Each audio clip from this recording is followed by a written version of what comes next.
প্রিয় ভিউয়ার্স, আসসালামু আলাইকুম। আজকে আমি দু একটি কথা বলবো। আপনারা সকলেই আমার ভিডিওটি শেষ পর্যন্ত দেখে মন্তব্য করবেন। আজকে আমি খরগোশ এবং কচ্ছপের একটা কাহিনী বলবো, যেটা আপনাদের সকলেরই জানা। আর একটা কথা বলে নিই যে শাস্ত্রে আছে যে কাঙ্গালের কথা বাসি হলে ফলে। আজকে যে কথাগুলি আমি বলবো হয়তোবা ফলে যেতে পারে, তাই আমি সাধুদের সাবধান করার জন্য আজকের এই ভিডিওটি করতে যাচ্ছি। সেটা হলো, আপনারা জানেন যে কচ্ছপ এবং খরগোশের মধ্যে একটা প্রতিযোগিতা চলছিল। সেই প্রতিযোগিতায় কচ্ছপ কিন্তু নিরবিচ্ছিন্নভাবে চলতেই ইচ্ছে, তার মানে আত্মবিশ্বাস ছিল, আত্মবিশ্বাসে চলতেই আছে। আর খরগোশ কিন্তু তার যে গরিমা, সেই গরিমায় কিন্তু সে বলছিল যে আমার সাথে তো সে পেরে উঠবে না, সে নীরবে ঘুমিয়ে গেছিল। তো এই ঘটনাটা বলার কারণ হলো, আজকে বিএনপি দেখেন, বিএনপি কিন্তু কোনো দিক দিয়ে এগিয়ে যাচ্ছে না। তারা কিন্তু ওই যে আত্মগরিমায় ভুগতেছে, তারা মনে করতেছে ক্ষমতা এসে গেছে এবং ক্ষমতা আসবেই। এই যে একটা অবস্থা তাদের মধ্যে, এখন মাঠ পর্যায়ে দেখা যাচ্ছে যে বিভিন্ন রকমের প্রশ্ন করতেছে, কে আন্দোলনে ছিল, কে আন্দোলনে ছিল না। তারা কিন্তু এখন ভোটের রাজনীতি করতেছে না, এখন তারা এই বিভিন্ন জায়গায় আবার কমিটি নিয়েও চলছে বিভিন্ন রকমের কাহিনী। তো আজকে আমি এটাই বলতে চাই যে বিএনপির মধ্যে এখনো কিন্তু ভোটের রাজনীতি কিন্তু এখনো চালু হয়নি, কোথাও আমি দেখি না। শুধু কিছু লিফলেট বিতরণ করলে হবে না। আজকে দেখেন জামাত পরপর তারা যে তাদের মধ্যে কিন্তু তারা নমিনেশন কিন্তু কমপ্লিট, এর দিক থেকেও বিএনপি পিছিয়ে আছে। আজকে নমিনেশন না দেওয়ার কারণে বিএনপি কিন্তু মাঠে নামতে পারতেছে না। এখন অনেকেই বলতেছে কার নামে নামবো, জনগণ প্রশ্ন করলে আমরা কি বলবো। তো সেই হিসাবে এখনো নামতেছেন, এখনো কেন নমিনেশন করাচ্ছেন, এটা জনগণের প্রশ্ন। আজকে জনগণের দেখেন জামাত কিন্তু ডোর টু ডোর যাচ্ছে। আমার কাছে তথ্য আছে, তারা প্রতিদিন, কোনোদিন বসে নেই, বিশেষ করে শুক্রবার এরা কন্টিনিউ কিন্তু কাজ করে যাচ্ছে। এবং বারবার একটা মানুষের কাছে গেলে মানুষ কিন্তু তাদের বিবেকে কিন্তু একটা প্রশ্নের সম্মুখীন হয় যে এরা এতবার আসতেছে আর কেউ তো আসতেছে না। তো এদিক থেকে আমি একটা তথ্য আপনাদের দিতে চাই, বিএনপির কর্ণধার যারা যারা নীতি নির্ধারক, তাদের কাছে আমি এই তথ্যটা দিতে চাই। সেটা মনে করবেন না যে আমি কোনো করে বলতেছি, এটা একদম বাস্তব। সেটা হলো, আমাদের কট্টরপন্থী সমর্থক যারা, আমি আবারও বলি, আমাদের কট্টরপন্থী সমর্থকদেরকে কিন্তু তারা অনেকটা বাগিয়ে নিচ্ছে। কিভাবে নিচ্ছে? তারা বলতেছে যে বিএনপি আসলে বিএনপি চাঁদাবাজ। এক নম্বরে বলতেছে বিএনপি চাঁদা, দেশটাকে খাইয়ে ফেলাইছে। দুই নম্বরে বলতেছে যে বিএনপি আসলে আওয়ামী লীগ আসা যাবে। তিন নম্বর বলতেছে যে এরা ভারতের চাটুকার হয়ে গেছে। 5 নম্বরে বলতেছে যে এরা আওয়ামী লীগের বিচার করবে না, আওয়ামী লীগের সাথে মিশে গেছে। এই যে কথাগুলি, এই কথাগুলি কিন্তু বিভ্রান্তমূলক কথা। এবং চাঁদাবাজির যে এটা সবচেয়ে বেশি প্রচার করছে জামাত। তো সেখানে তাদের এই প্রশ্নকে রাজাকার বলে উড়িয়ে দেওয়া যাবে না।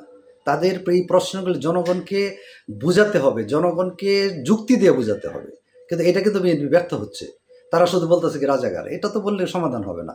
আজকে দেখেন নতুন ভোটার, আমি মাঠ পর্যায়ে দেখতেছি যে নতুন ভোটার যারা, তারা কিন্তু এখনো বিএনপির দিকে ঝুঁকতে পারছে না, এখনো তারা দ্বিধল্যমান আছে। এবং তারা যে আপনার বিভিন্ন ভার্সিটিতে ভোট নিচ্ছে, এটা কিন্তু নতুন ভোটার।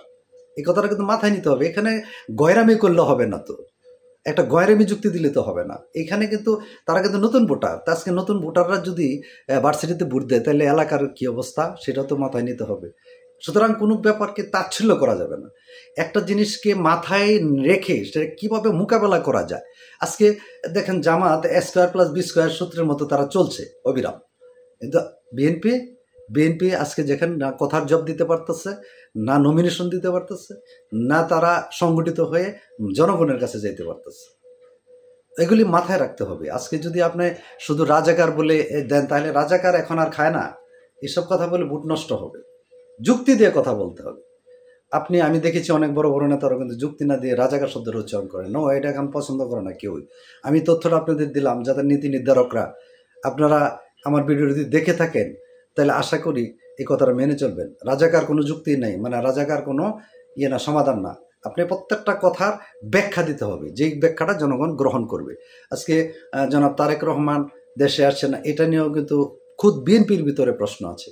আজকে ওনার নিরাপত্তার জন্য, এটা অনেকেই জানে না, ওনার নিরাপত্তার জন্য যে উনি আসতে পারতেছে না, এই কথাটা তো জানাতে হবে মানুষকে।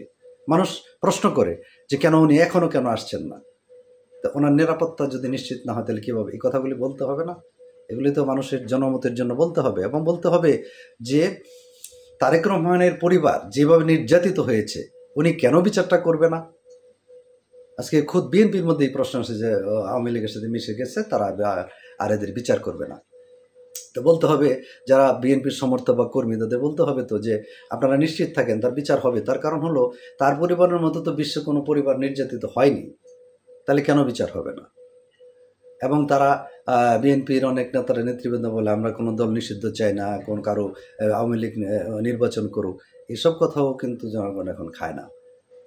আপনি মানেন আর না মানেন, আমি একটা কথা আগেই বলে রেখেছি যে কাঙ্গালের কথা বাসি হলে ফলে। আপনি যদি আমার কথা না শোনেন, আমার কিছু মানে আপনার কিছু আসবে না, আমার কিন্তু কোথাও যদি কোনো দিন ফলে যায় তাহলে কিন্তু আর উপায় থাকবে না। একবার যদি ক্ষমতা চলে যায়, আর ক্ষমতা নিশ্চিত হওয়ার মতো কোনো কারণও এখনো আসে নাই। হয়তো অনেকের ধারণা যে তারেক জি আসলে পরিবর্তন হবে, পরিবর্তন হবে, যদি ব্যাপক হারে পরিবর্তন না হলো তাহলে কি হবে? সুতরাং মাথায় নিয়ে ঠান্ডা মাথায় এগিয়ে যেতে হবে, বসে থাকলে হবে না। আমি এই কথাগুলো বলার উদ্দেশ্য হলো যে মাঠ পর্যায়ে আমি যা দেখছি তাই কিন্তু বলতেছি। হ্যাঁ, তো প্রতিপক্ষকে কিন্তু ছোট ভাবার কোনো অবকাশ নেই। কথা কি ঠিক আছে? প্রতিপক্ষকে ছোট ভাবার কোনো অবকাশ নেই। প্রতিপক্ষ এখন আর ছোট নাই। সুতরাং কথা কি ঠিক আছে? মনে রাখতে হবে। তো সবাই আমার কথাটি যদি ভালো লাগে তাহলে আপনারা কমেন্টসে জানাবেন। যদি অযৌক্তিক বলে থাকি তাহলেও জানাবেন, আর যৌক্তিক বলে থাকলে সেটাও জানাবেন। তো আমি এটাই পরিশেষে এটাই বলতে চাই যে কচ্ছপ কিন্তু ধীরে ধীরে এগিয়ে যাচ্ছে, আর খরগোশ কিন্তু ঘুমাচ্ছে। কথাটা আমি আবারও বলি, কচ্ছপ ধীরে গতিতে এগিয়ে চলছে, আর খরগোশ কিন্তু ঘুমাচ্ছে। সুতরাং ফলাফল কি হতে পারে? অসম্ভবের কিছুই নাই। সুতরাং সাবধান সাবধান, আল্লাহ না করুন যদি এমন কিছু হয়ে যায় তাহলে কি অবস্থাটা হবে। সুতরাং মাথায় চিন্তা করবেন, ঠান্ডা মাথায় চিন্তা করবেন। যদি আমি ভুল বলে থাকি তাও জানাবেন। সকলকে ধন্যবাদ জানিয়ে শেষ করলাম। আল্লাহ হাফিজ। আখিরু দাওয়ানা আলিল্লাহিল হামদ। আসসালামু আলাইকুম।